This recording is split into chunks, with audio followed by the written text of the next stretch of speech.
So, I just got back from seeing the movie. I'm not going to do this entire review in Michelangelo's voice because I'll probably end up losing my voice before this review is over. So, I'm just going to do it as me.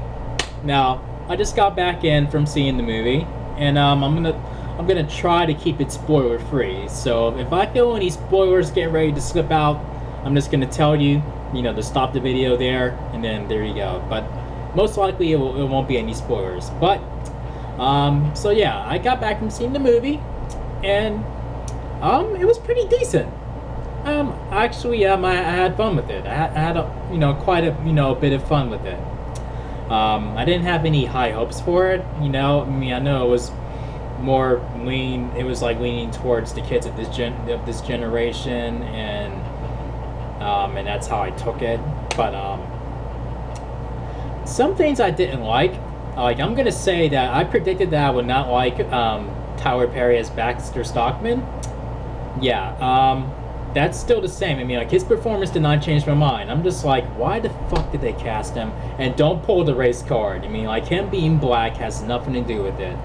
It's just that him as a choice, and him in his performance, that's not Baxter Stockman. It's not. It's just really poor. And another thing I didn't like is how Shredder's role was in this movie. Excuse me, how Shredder's role was in the movie. This is no major spoiler, but through most of the movie, he's just there holding he's all. There are times where he's dressed up, but he doesn't have the whole helmet on. He's not fully dressed as Shredder, so he's basically helmetless or unmasked throughout almost the entire movie. And another thing that they do, they keep calling him Shredder. I know that's what his name. I know that's the name that he's given. That's the title that he's been given. But last time I checked, the name Hiroko, Hiroko Saki was never uttered in the movie. I don't even think it was written on paper. When they looked over to, when you see him in his prison photos and whatnot. No, I don't remember seeing the name there.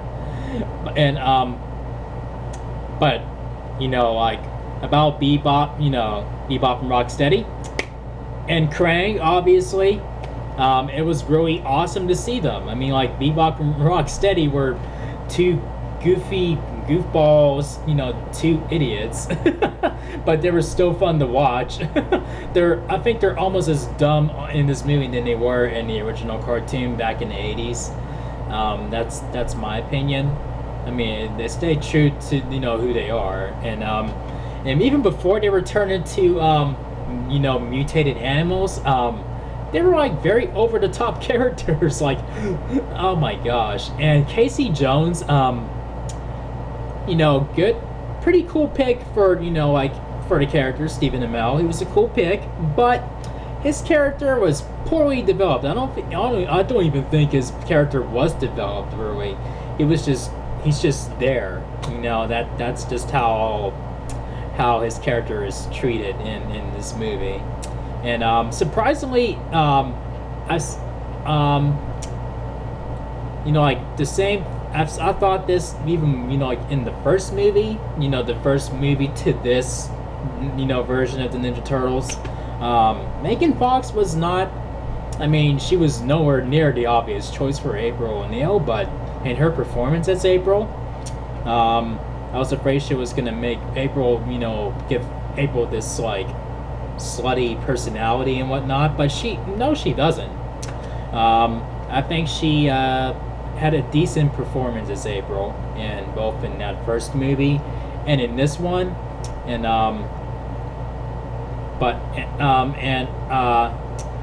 when she's in disguise and whatnot, when she takes off the wig and she is flipping her hair like that and has her her shirt tied up like this and whatnot. I'm like, it's not as I guess it's not as bad as it looked in the trailer, where you're like, okay, kids are gonna watch this. What are you doing? And then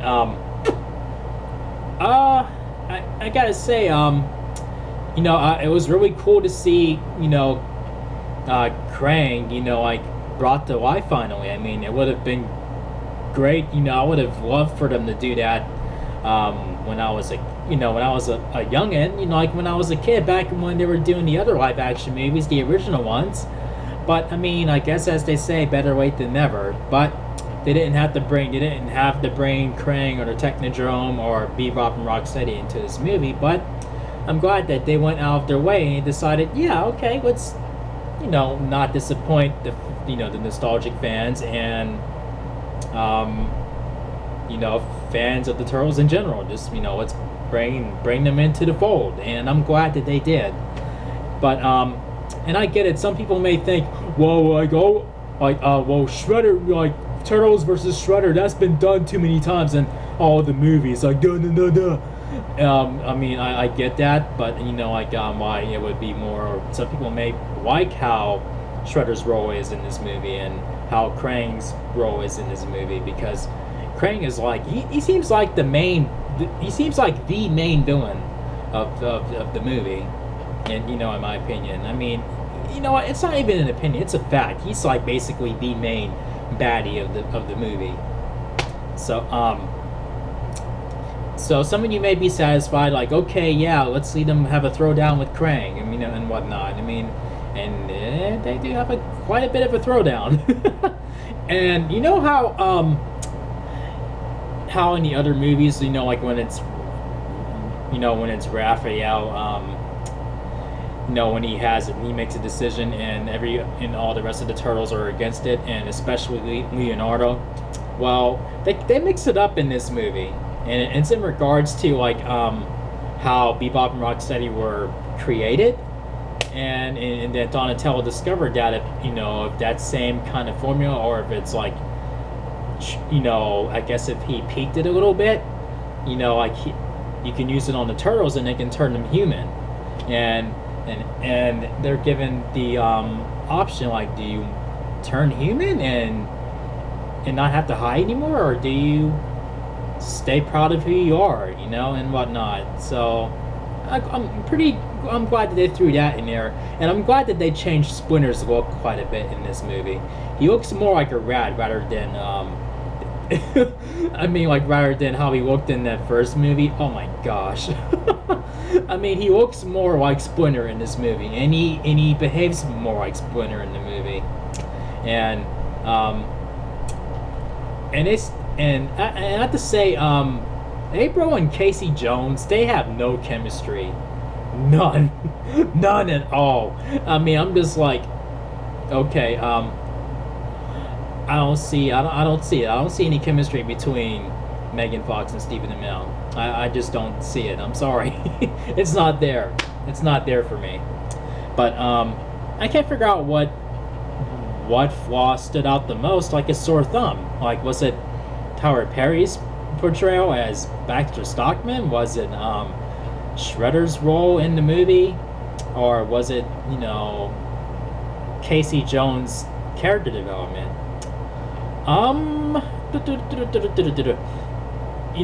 I gotta say for Shredder is it was the waste of a good actor. I mean, they chose a pretty good actor, but he wasn't a good choice for Shredder. I'm sorry. I mean, I think Shredder was done more justice in the first movie, like where he's in the shadows and you don't really see him, and then he puts on, his suit where he's, some people had a problem with his suit in the first movie, but you see how big those fucking turtles are and how strong they are.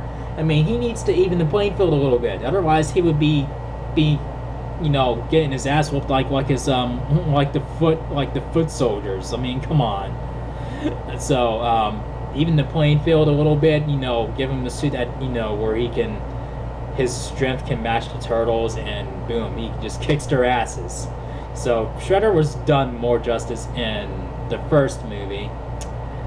And in the older, live action movies for that matter, like where you don't really see his face. I mean, you can show it once, but after that, just let it be this the entire time. And matter of fact, I don't even think he scared me in the movie. No, I mean, like, he was just, like, kind of there. I guess they didn't want to scare the kids, kiddies too much, I guess. I guess. But I loved it better in the original movie where he's all like, "You are here because the outside world rejects. This is your family." You know, I mean, like, he's, you know, that version of Shredder scared me, but not enough to where I'm like, get me out of the movie theater, I can't watch this anymore. I thought it was, you know, done really well. But, you know, like, despite its flaws, it was still, you know, still pretty fun. And there is one moment that, you know, like, if you are an 80s baby or a 90s child or a 90s kid, well, 80s babies are 90s children. It's just that simple. So if you're an 80s baby like I am, there will be a nostalgic moment in the movie. You'll know it. You'll know it when you come across it. That's all I'm gonna say. But this gets 3.5 chair spans out of 5. 1, 2, 3.5. So I'd say if you're a huge fan of the Turtles, I'd say, you know, go check it out. If you were entertained by the first movie that came out in 2014, then check it out. You know, I'd say check it out. It's a pretty fun time. Yeah, I mean, like, if you're in there and you're like, oh, I can't wait to see Shredder. I think you know, Shredder's role in this movie is gonna let you down. But you may enjoy everything else in the movie, even Baxter Stockman, and I won't judge you if you find his performance fascinating. But yeah, that's all I have to say about this movie. So check it out. If you've seen it already, let me know your thoughts on it. Did you think it was better than the first movie, or do you think these movies are better than the original live action movies? Let me know in the comment section. I'd like to hear your thoughts about it. So if you enjoyed this review, make sure you thumb up the video and make sure you click subscribe if you're new to the channel. And I will see you guys in the next video. Peace out, dudes, and dudettes.